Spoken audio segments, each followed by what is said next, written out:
This video is brought to you by HalloCasa. Our tool transforms independent local real estate agents to global real estate agents. Create your own profile for free and get contacted by international investors. Sign up with the link in the description. Union of Property Owners, UIPI, representing millions of property owners across Europe. With a strong background in European public affairs and housing policy, she has been deeply involved in shaping EU discussions on energy efficiency, sustainability, and property rights. Emmanuelle, thank you so much for your time today. I'm really, really honored to have you on the show, I must say. And I'm really excited to talk about property owner rights and also policies from the European Union. Why don't you introduce yourself to our audience? So thank you, Michael, for your invitation. So as you said, I'm leading the organization of private property owners in Brussels, and the association is mainly an association representing owner-occupiers organization, association of National Association of Co-owners, and also mainly small landlord involved in the real estate sector and mainly the residential sector. We have also in some of our members, some of our national association, larger real estate companies, but this is let's say a limited part of our membership so far. We are a very old association. Basically, we have been created in 1923 when property right after World War I became a topic, the first movement of tenants in the world. But until 2005, 2009, we didn't do any lobbying at EU level. And with the adoption of the first Energy Performance of Building Directive 2002, our sector members realized that basically slowly Brussels was becoming important for them, had an impact on their property and on their sector. And it's when they decided to open the office in Brussels. And it's when I joined the association. Let's start a little bit from the history. I'm always very curious about historical elements. 1923, was that the moment you just mentioned, like it was like the start of the establishment? Was that also like a start of land registry, or even going a little bit towards private property owner rights? Or was land registry not even a topic there? Well, it depends a lot on member states. So things have been different in different countries. But back then, basically, First World War, you had lots of population who had to move from their original places to another part of their countries or another part of Europe. You had all the soldiers coming back from World War I who need to be housed. And they realized there was a shortage of housing. People have lost their properties. And they had no right to get them back. So that's why this movement started, both the tenant movement and the property owners movement back then. So that's what I know of the history. But again, I'm not an expert on that. But back then, this association, that's why we are called international, was created with a couple of organizations already starting in member states. Some of them actually started in the late 19th century. This is the case in Germany, it's the case in Italy, and in other countries. And they came together to start discussing about property rights and ownership. So that was, Germany was one of the founders together with France. So this was also quite something back then. I mean, if you think it was just after World War I and you had an association bringing these two big countries, and it was created more or less on the same on the side of this movement, the Société des Nations, so the precursor of UN. So that was when this movement started in Europe and in the world. That's why we have a name now, international, but we are not international anymore. Now, fast forward, you just gave us an overview of the elements which you are touching upon. What are detailed initiatives you are doing, and how do you help property and private property owners? Well, basically, I'm based in Brussels, so my job is to advocate for the interests of private property owners in towards the EU institutions, and it has been, let's say, a slightly schizophrenic job in the 16 years until now.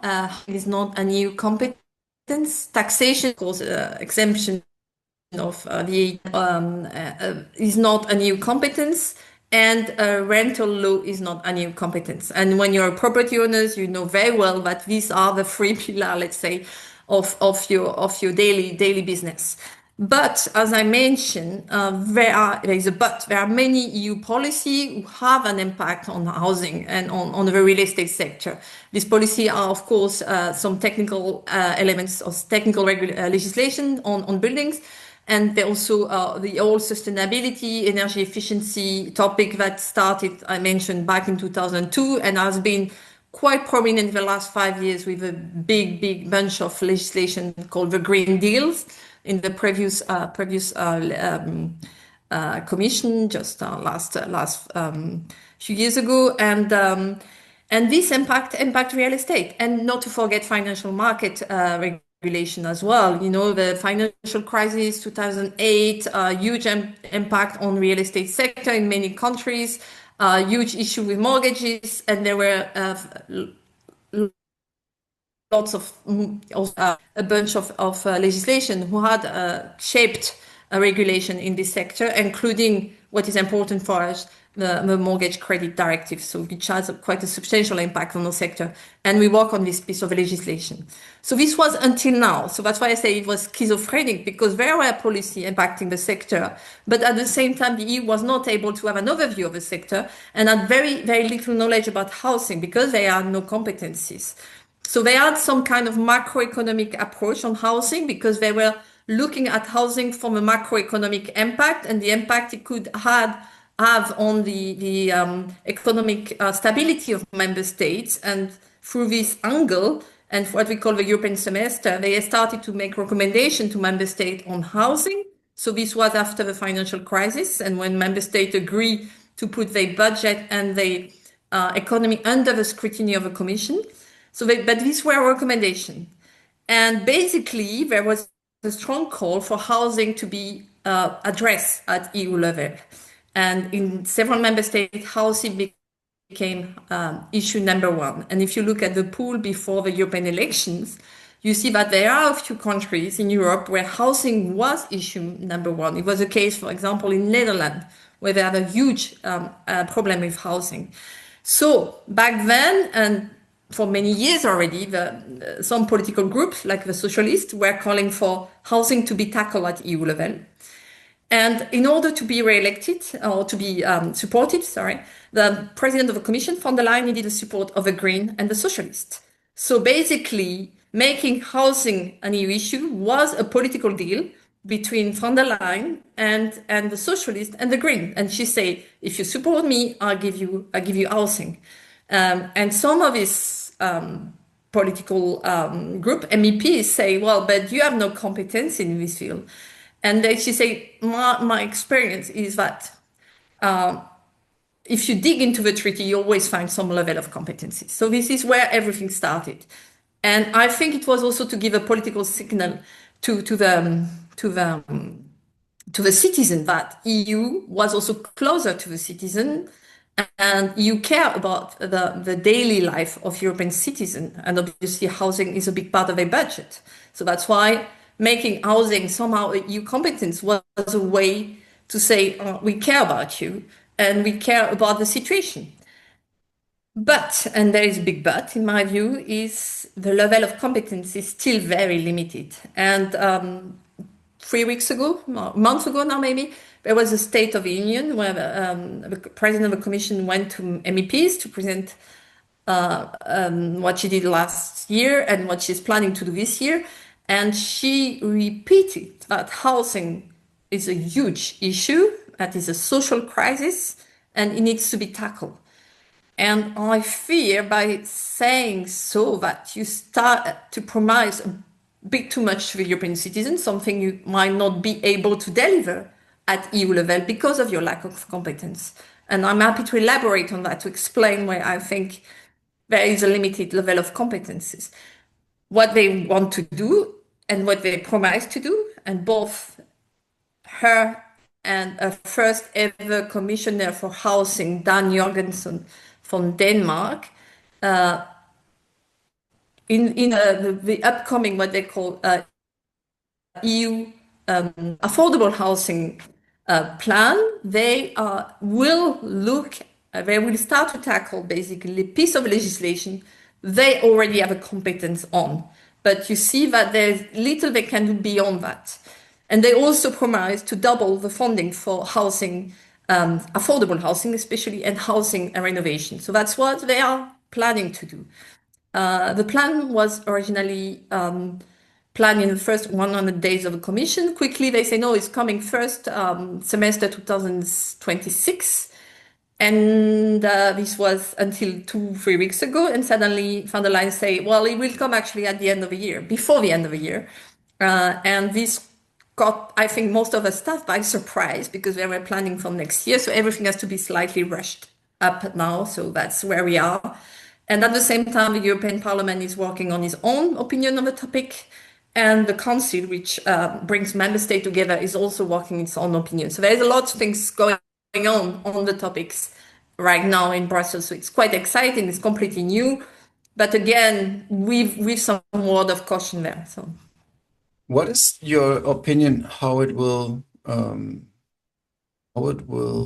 end up in the end? Like, how will the European citizens feel it? Do you have any idea there? Any vision?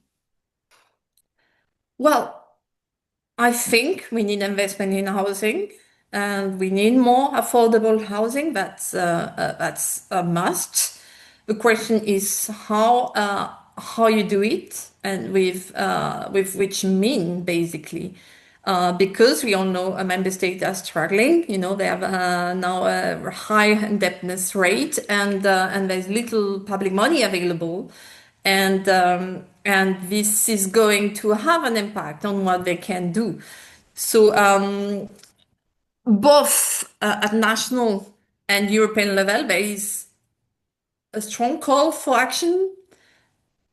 And there are both at European and national level things you can do. You can, of course, play around with specific subsidies and funding, but also there it's limited. And the trend is, of course, if you cannot provide, you control. And this is very much a case in member states. And this is not necessarily positive. I mean, I'm here specifically topic going into rent control, but I think the citizen, I'm not sure to which extent. I mean, I'm in Brussels, I'm in the bubble, so it's hard for me to take, to understand or really sense what people are thinking. But so we travel across Europe, we speak to our members, and we see that as truly a small fatigue,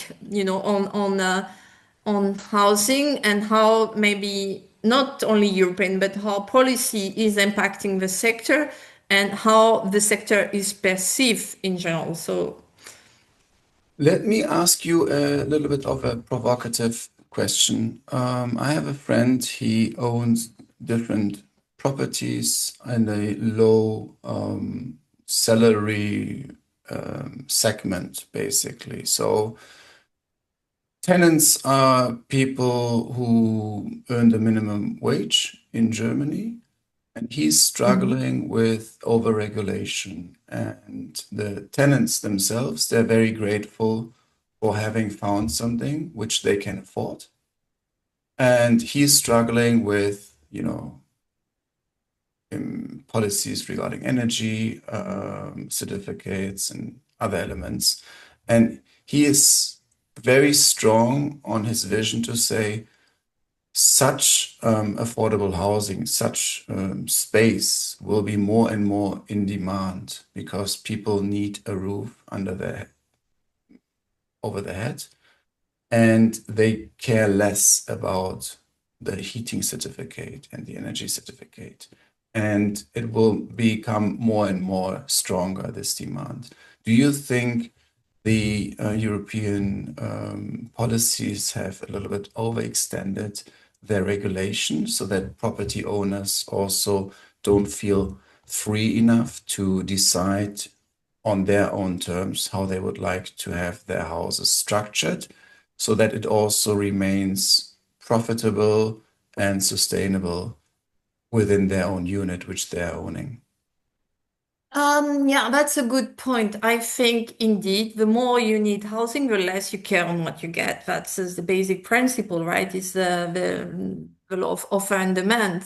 But at the same time, when you're an owner, you need to comply with the rules. So you need to put this into practice. I mean, to implement the minimum requirements, and this is a struggle. This is a struggle because you need to keep the rent low, or you need to keep the rent reasonable, or you want to keep the rent reasonable, but you also want to, or you're obliged to meet the minimum standards.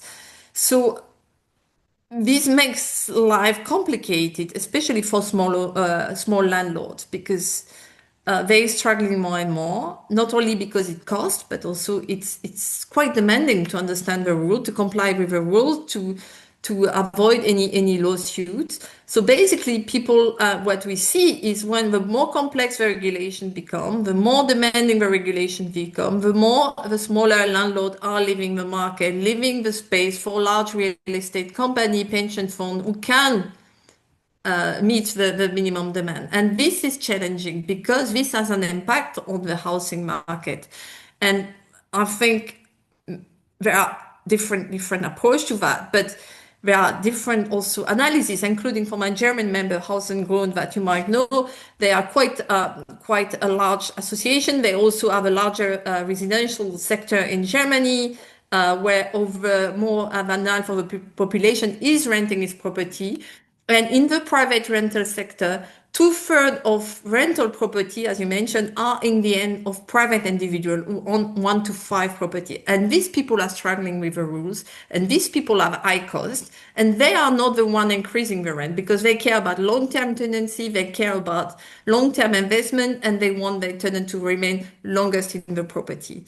But at some point, when things are becoming too complex, especially for older people, because most of these landlords are also getting older. That's a trend in Europe, or they can afford a certain number of property when they are slightly older or have already had a proper career, and this makes also might have an impact on their willingness to keep the property, not selling it or just renting it. We see that all the landlord, they are tired, they can't manage anymore, and they just say, okay, I wait, and I don't rent because it's easier for me. And this linked to empty property. So I think it's always trying finding the right balance on the market, and this is sometimes, as I say, quite difficult to understand here from Brussels because you have no direct contact with the ground. So you need this feedback from us, feedback from other association, and feedback also from member state to say, okay, here you impact my market more than you would impact the next one. And you have to understand that Germany is a rich country. People can afford much more. But if you talk about, like Romania or some of the South European countries where people are really struggling with housing, but they rent to income level is much higher than anywhere else because they have low income, then the ability to invest in their own property, it's very limited because this property were basically given to them after the communist regime for nothing, but these people have nothing.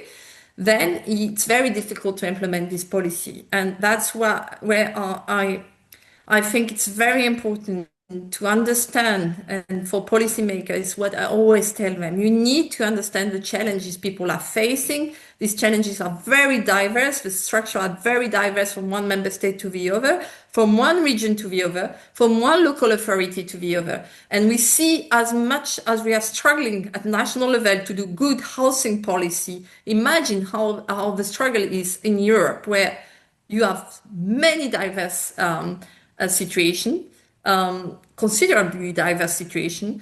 You have very limited tool for actions yourself. And when you impact on one aspect of the sector, here being energy efficiency with introduction of label and this minimum energy performance requirement, which was a big debate back in 2023, and you wanted to impose all property in Europe to reach all property with F and G to reach a better level, this has an impact on the entire housing market. But if you don't have the tools to act in the rest of the market, then you just activate one basically elements, or you just have one stick, but you don't necessarily have ways to provide the carrots on the other side. And the carrots is not only financial support. Carrots can be different tools. So that's what I think we need to think. And this is a strong argument for the German market, because they have been fighting for the last 10 years about the large real estate investor.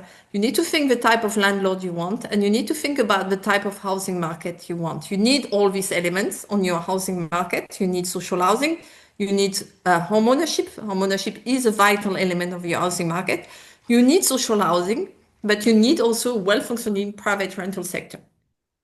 You mentioned a couple of elements, and I would like to dissect that a little bit. On the one hand, I see an argument between tenants and landlords. I do see elements such as energy efficiency and ensuring that we are covering this one.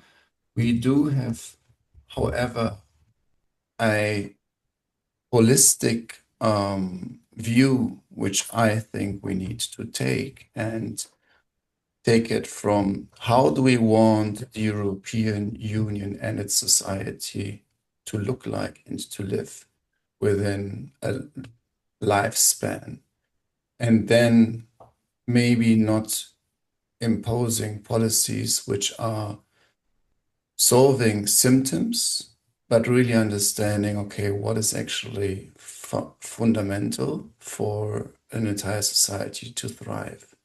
And I would like to take here one of the key factors which Cosmas Theodoridis mentioned and said, I actually want to promote home ownership or tenants to live in their own home. And he says 20 to 30,000 for a down payment when you are young, you are able to have your own home.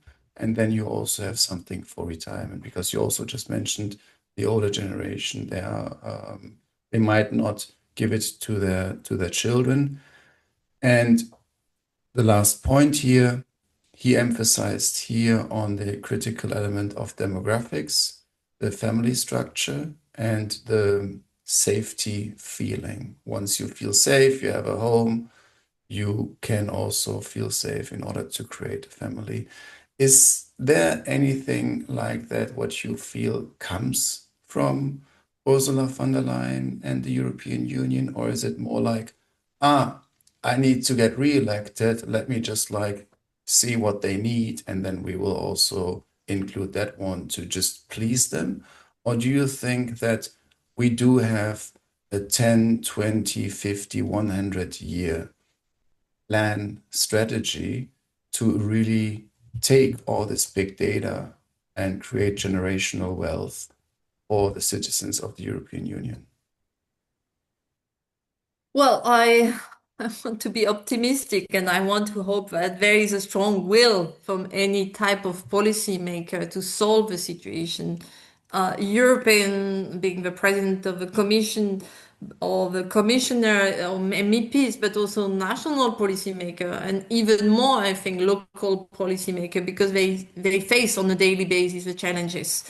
But this is not easy, and the question is what we push for.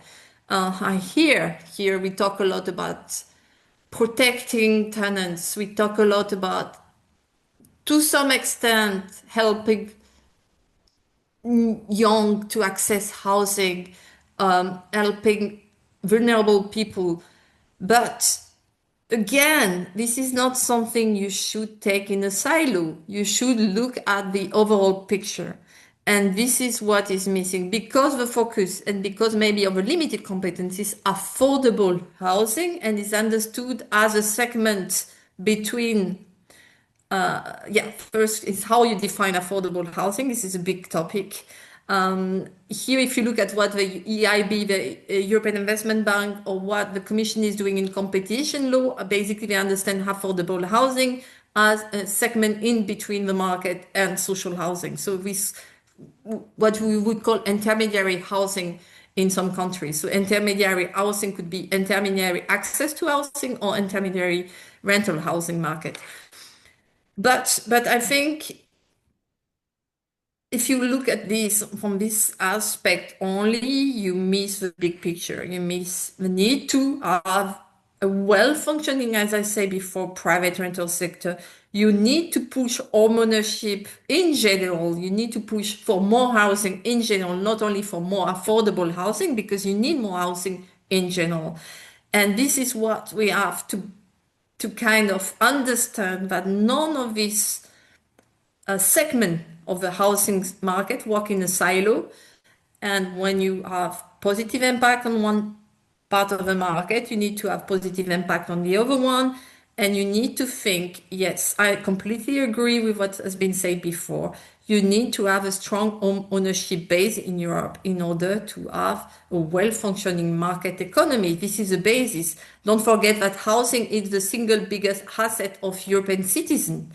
And 70% of the European citizens in Europe live in a house they own or their parents own. So most Europeans are to some extent home ownership, and it has been so for decades. And you have huge differences between member states. I mentioned Germany, it's only less than 50, but you go to Romania is 95% almost who are homeowners. So you have big differences, but homeownership is a strong basis of our economies, and it should remain so, especially now that we will struggle more and more with our pension, especially now that we have an aging population.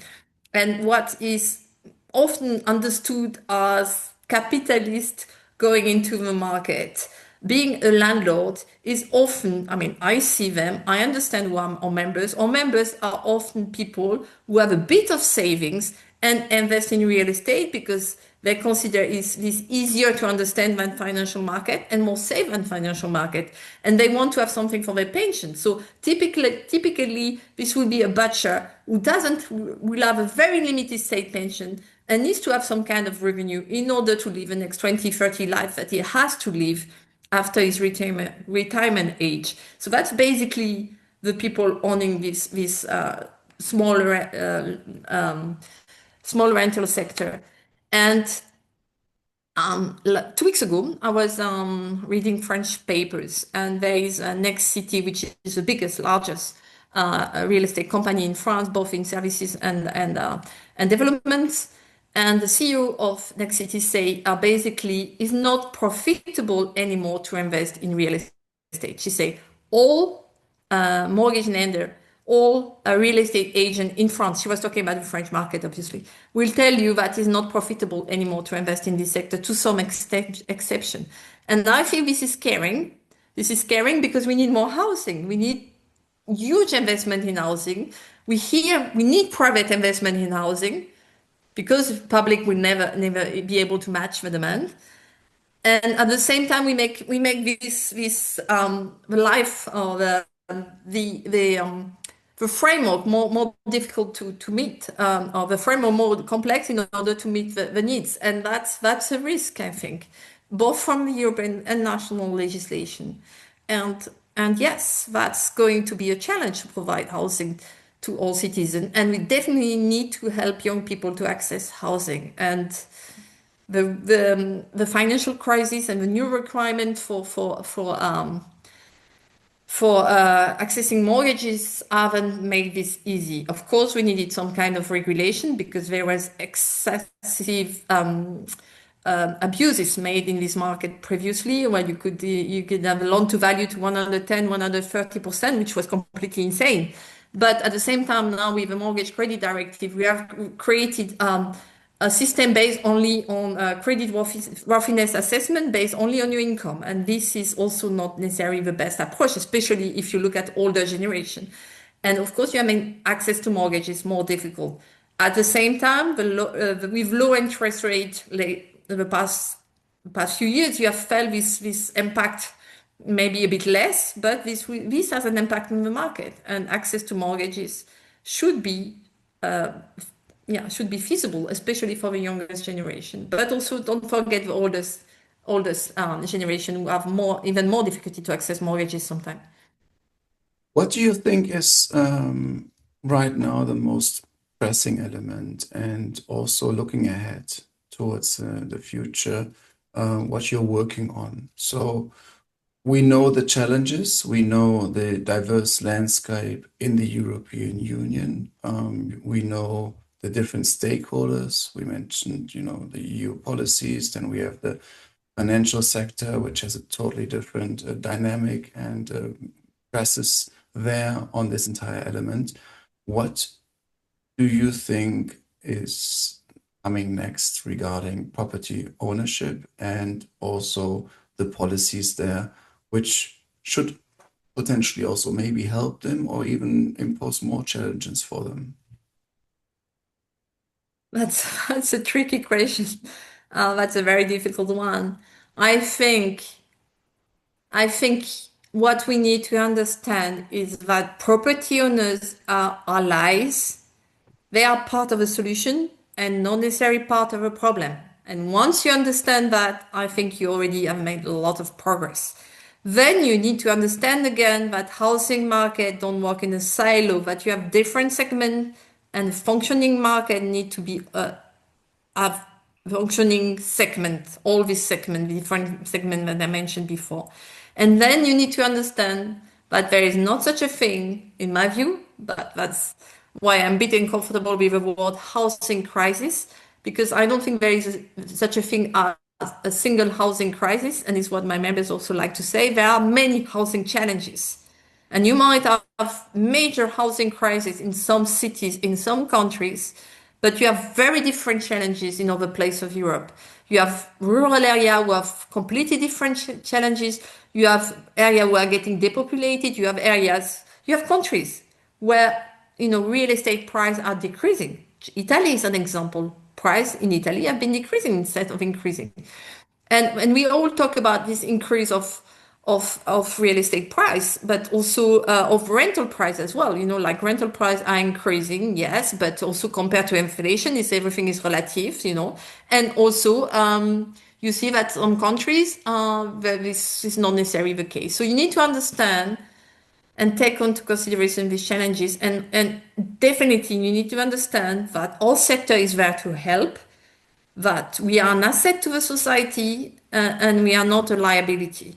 And that is not only about imposing rules and then trying to support this to some extent by subsidies. This is not always what you need. What you need is a functioning market, and you need to have a tool who make you willing to invest in the sector.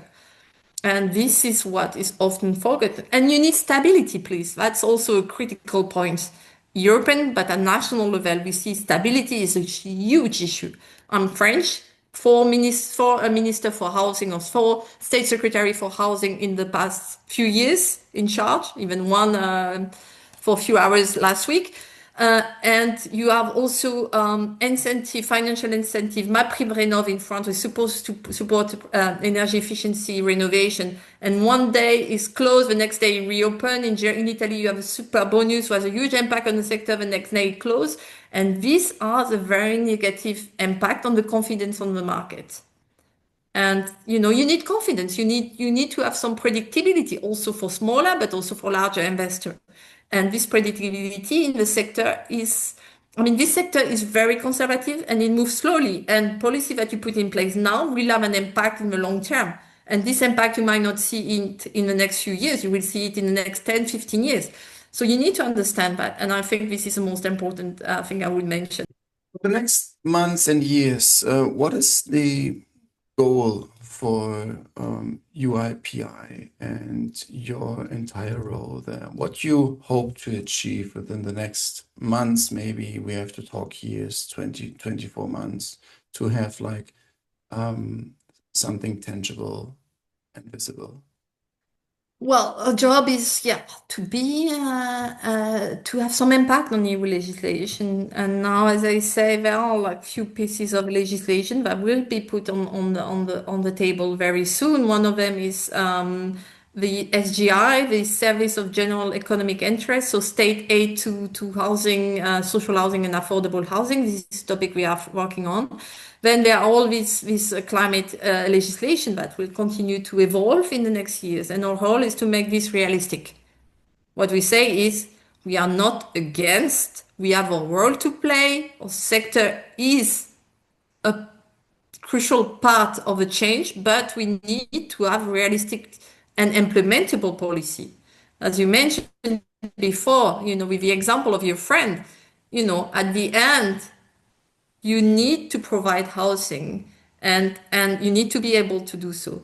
And this policy needs to be realistic in order for this housing sector to be affordable, because at some point it's not affordable anymore. If you keep on piling the obligation, if you keep on piling taxation, if you keep on putting in place barriers to the market, rent control, etc. And then I think our job here is to really, again, understand that our sector is crucial. Our sector is willing to do something. And we have a survey that will be published next week. We did at the end of 2024 on people's willingness to renovate, for example, and how sector see energy efficiency renovation. We see that most people, 78% or 72%, I don't remember exactly, think it's beneficial for their property to be energy efficient or to be renovated, especially homeowners. But this is not so easy for them to put in place. So that's, again, the will is there, but there are barriers. And you need to take into account this barrier in order to promote realistic policy. And our job here in Brussels is to bring this realistic aspect of this voice from the market and voice from member states, again, because situations are very different. So in order for EU policymakers to understand that. And I think they are quite open to the discussion. And this is something that's quite positive here in Brussels. Lobbying is not a nasty word. Lobbying is part of a process. And you being a lobbyist, you being advocating for your sector is something they welcome. They welcome you explaining what the situation is. And that's why I think it's very important to be here in order to have this voice and to be able to raise the interest and the concern of this sector. Emmanuelle, thank you so much for your time today. I learned a lot. You gave us a great overview, first and foremost, about your career.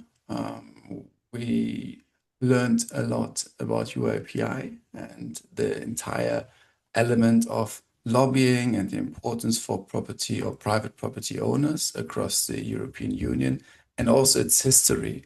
You gave us a very strong argument regarding housing right now towards housing affordability, saying it's actually not a housing crisis, but also understanding that we are talking about different housing challenges, the elements which basically trigger those, such as energy, financial markets, and also the very strong discrepancy between member states.